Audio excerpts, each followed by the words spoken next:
Oh, yan po, Pastor. Kasalukuyan pong bumabanat ngayon si Chris sa matigas. At nandito naman si Brother Moymoy.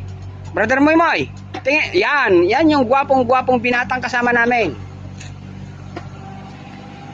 Ito po yung ano, Pastor, malaking bato dito sa butas natin. Ayan o, kulay brown po siya, Pastor. Yan. Yan.